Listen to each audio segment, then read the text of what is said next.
Is the new Logitech G203 Lightsync Gaming mouse worth buying? Let's check out some of the positives and negatives and let's see if it is. Let's go. Hi guys, welcome to Finesse Gaming. Thank you for tuning in. Hope you're all having a fantastic day. So today's video is going to be a review of the Logitech 203 Lightspeed Gaming mouse. And this one's come out quite recently. I've picked up the blue version here. I'm going to go through some of the positives, negatives, and see if this thing is worth buying or if there's something better on the market at this moment in time. So I hope you enjoy the video, guys. Let's jump straight into it. Let's go.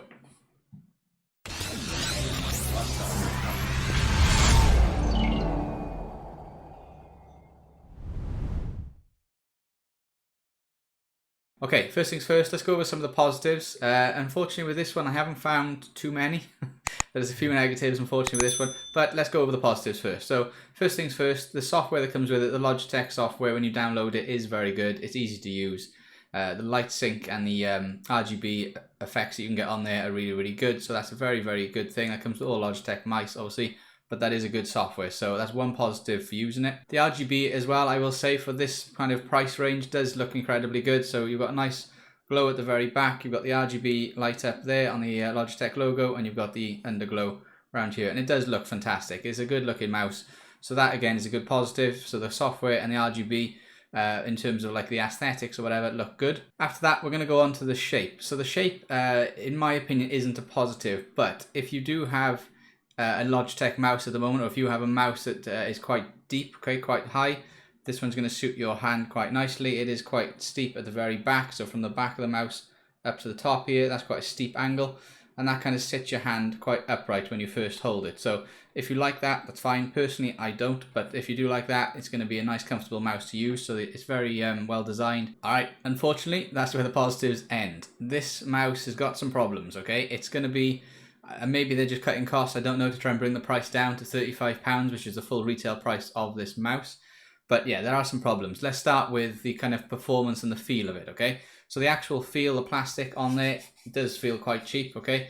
It's the same as the Razer Mini. That doesn't feel too expensive either, but this one feels even cheaper again. It's just cheap plastic, and it's not the best kind of material. All the way around it's the same.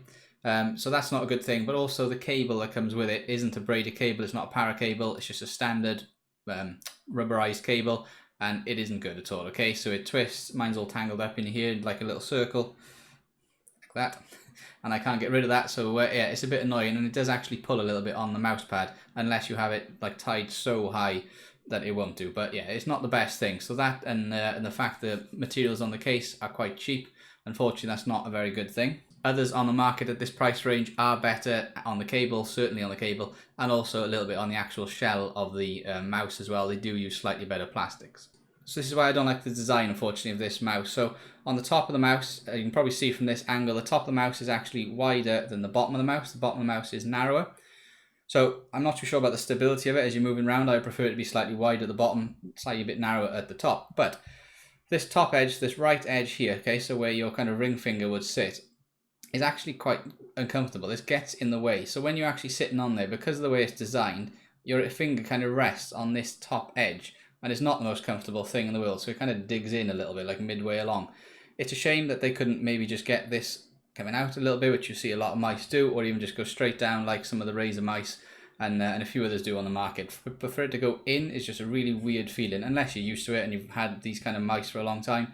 But for me, this kind of top edge just needs to be moved away a little bit, just ground away, and it will just let this ring finger sit much more nicely on the actual mouse itself. Also, the mouse feet that come with it, maybe this has something to do with the cable I mentioned ago a second. It does hold onto the mat a little bit, but this thing does not move very nicely around the mat at all. It is quite stiff. It feels like it's quite a lot of friction going on. It's not very smooth to push around, okay? It's quite hard to move it around the mat. It's certainly a heavy mouse anyway. I'll come on to weight in a second. It's certainly more difficult to push around the mouse pad than my Razer Mini and some of the other mice that I've got, like the Extrafy M4. They're a lot lighter to push around the mouse pad. Okay, next is the weight, and this isn't like a negative, but it's going to be quite hard to explain. It's just the way it feels, I suppose, is the way to explain it.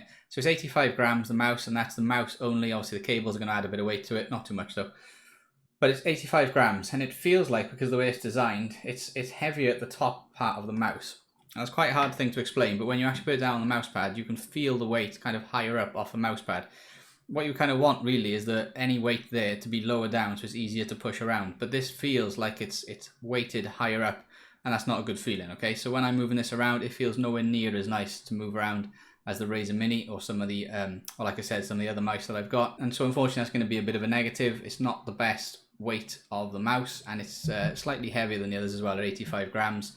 Could be a little bit less. So that's the positives and the negatives. So lastly, we're just going to go through a couple of the things this comes with so you can kind of see the specification of it. So it comes with a DPI ranging up to 8,000, and you can adjust that as well on the software, and it also comes with a polling rate of 1000 Hertz, which again most mice do nowadays. Let's go over the actual physical spec of it. So the size from the bottom to the top is 116.6 millimeters.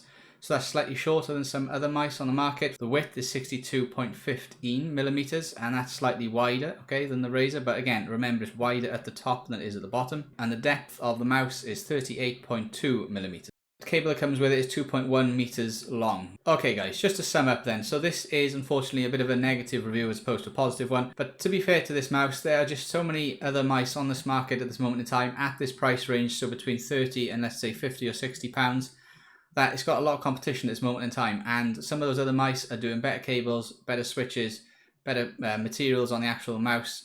The software on some of them is very good, but I will say the Logitech one is good as well. The RGB on this one is fantastic, so I don't think you'd find one kind of better than that really. And some of these other mice are, in my opinion, just slightly better design. And that's a personal opinion. You guys may prefer the feel and size of this one. I just think if they could take that top edge away a little bit and make that straighter down or even curved out a touch, it will make the feel a lot better. It's not that this is a bad mouse as such, but there are some improvements needed if this thing wants to be one of the best mice at this price point. Logitech needs to just change a few things and maybe they could get there. So is this worth buying at this moment in time? It's £35?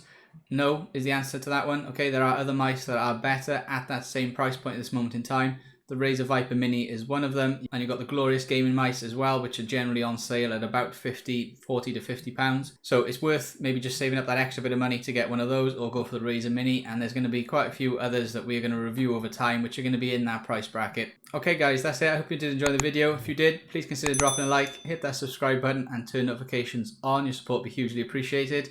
You can also find me streaming on Twitch and Facebook. Links will be in the description below. If you want to come and check them out, it'd be great to see you there. Also, I will leave a link in the description for this mouse. If you do want to go and take a look on Amazon, please go and click on that and you can go straight through and have a look.